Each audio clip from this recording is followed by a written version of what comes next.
오늘 와이뉴스는 뭐 가지고 오셨어요?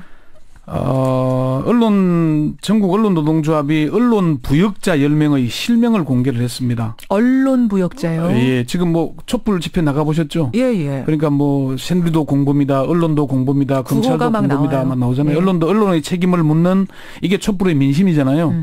그래서 언론 노조가 10명의 실명을 공개했는데 왜 부역자 실명을 공개했을까? 이게 오늘 주제입니다.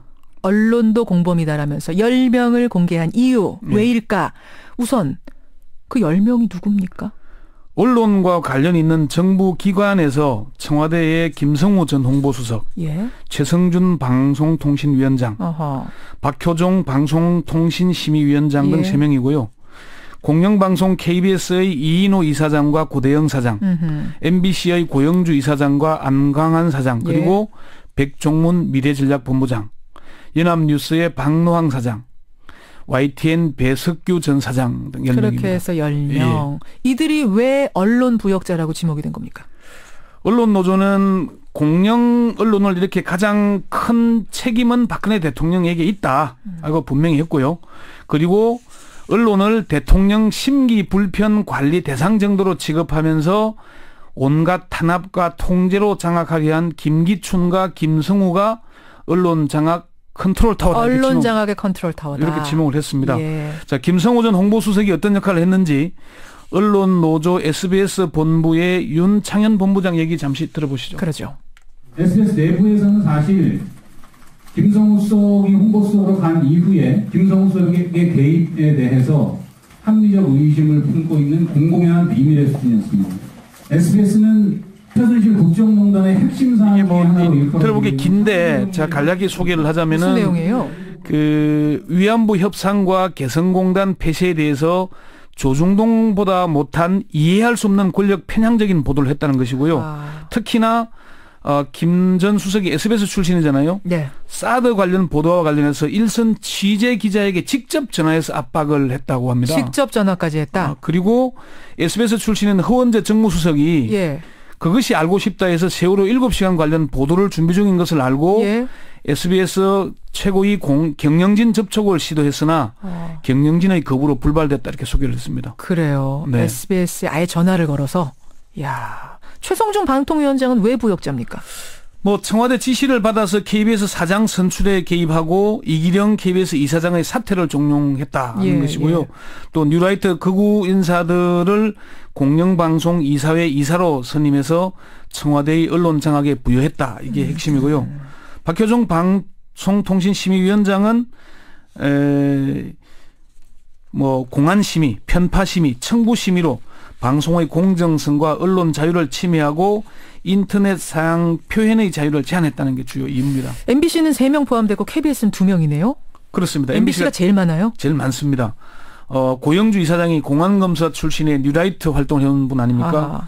그래서 세월호 유가족들을 떼쓰는 사람들이라고 폄하하고 문재인은 공산주의자, 맞아요. 법원, 공무원, 검찰의 김일성 장학생과 뭐 프락치가 있다 이런 얘기까지 할 정도고. 그래요. 안광한 사장은 뭐 MBC의 불법해고, 불공정 보도의 총지휘 책임자이고요.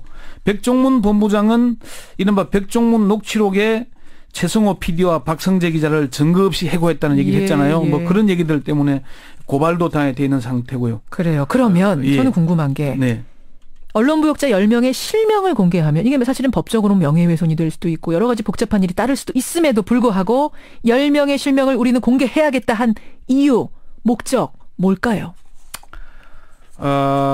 일단 그 10명을 공개한 이유는 첫 번째는 언론 부역자의 실명을 공개하고 역사에 이름을 남겨야 언론인들이 긴장한다. 이게 첫 번째 이유입니다. 실명을 남기지 않고 두루뭉술하게 언론도 문제다 이러면 그러니까 안 된다. 언론도 공범이다 이렇게 가버리면은 정론 보도를 계속 해왔던 언론도 도매금으로 덤터기를 쓰죠.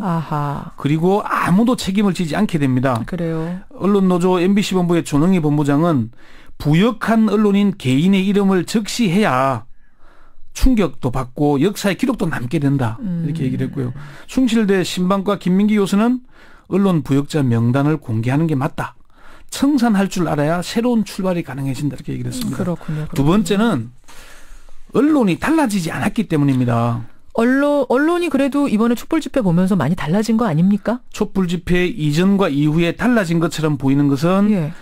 KBS와 MBC에서 촛불 집회를 주요 기사로 보도했다는 거에 뭐가 달라졌냐 이렇게 문제를 제기하더라고요. 그거 외에 본질적으로 달라진 게 뭐냐? 예, 그 이후에 박근혜 대통령의 탄핵 소추안이 가결된 이후에 상당수 언론들이 개헌으로 물을 타거나 갑자기 국정 안정론을 들고 나오면서 촛불 민심과 역행하고 있잖아요. 예, 예. 언론노조 KBS 본부의 성재호 본부장은 예. 공부민 새누리당은 분단과 몰락, 해체의 길로 가고 있고 재벌들은 청문회에서 망신당하고 특검 수사를 받아야 하는 처지가 됐지만은 유일하게 언론 공범만 아무도 심판대에 오르지 않고 있다. 이거 참 재밌는 말이네요. 다 서는데 예. 심판대에 언론만은 다 빠져나가고 있다. 그래서 심지어 민영방송인 SBS는 보도 책임자를 교체했잖아요. 그런데 KBS나 MBC는 아무것도 안 하고 있다. 그나마. 최순실이 측근이 맞느냐고까지 방송을 방해했던 사람들인데 예, 예. 이렇게 제안했고요. 세 번째는 언론이 진정으로 반성하고 참여하는 계기를 만들기 위한 것입니다. 그래서 실명 공개한다. 예, 그러니까 언론 노조는 부역자 10인의 이름에 올린 고대영, 안광한, 배석규, 박노왕, 백종문은 언론인 출신으로 자신들에게 부여된 사명과 공적 책임을 사장 자리와 맞바꿔 먹고 국정농단 주범 박근혜 최순실 체제에 모든 걸 다 바쳐서 충성하고 부역했다는 겁니다. 그래요. 예, 그리고 언론인 출신인 새누리당 박대출 의원과 민경욱 의원이 언론 장악 방지법으로 불리는 공영방송 구조 개선 법안을 결사적으로 가로막고 있다고 비판하게 됐습니다. 그렇군요. 언론 노조가 뽑은 10명의 언론 부역자. 10명이 달까요, 근데? 이게 이제 시작입니다. 1차로 이렇게 공개를 했고요. 2차, 3차 발표가 이어질 겁니다. 그래요. 언론 노조 관계자는 언론 부역자가 100여 명 이상이라고 이렇게 얘기를 했습니다. 100여 명 이상의 명단을 그럼 순차적으로 계속 발표한답니까? 예, 그러니까 앞으로 이제 취재 보도 현장에서 공정 보도를 가로막은 보도 책임자와 실무자. 예. 그리고 고의적으로 뭐 세월호, 사드, 역사교과서, 노동계약, 최순실 게이트 등의 보도에 축소, 은폐, 물타기에 나선 방해한 사람들을 공개하겠다. 지금 떨고 있는 사람 많겠네요. 그리고 이명박 정권 최시중 방통위원장 체제 하에서 지금에 이르기까지 언론 장악을 위해서 투입된 낙하산 인사들과 이들의 논리를 뒷받침한 학자, 예. 정치인들의 명단도 따로 발표할 예정입니다. 따로 발표하겠다. 예. 줄줄이 지금 폭탄이 이제 터지는 거네요. 언론이 바로 서기 위해선 국민이 나서야 되는 거죠. 그렇습니다. 이게 지금 우리가 촛불 민심 국민이 나서니까 대통령 탄핵 소추가 이루어지지 않습니까? 그렇습니다. 그리고 최순실의 실체가 드러났습니다. 예. 근데 지금 언론들도 지금 언론이 결국은 국민들이 시청치자고 독자 아니겠습니까? 그렇죠. 나서야 언론이 바로 섭니다. 언론이 바로 서지 못하면은 결국 흐지부지 될 수도 있을 겁니다. 권현철 선임 기자, 오늘은 유난히 더 고맙습니다. 네.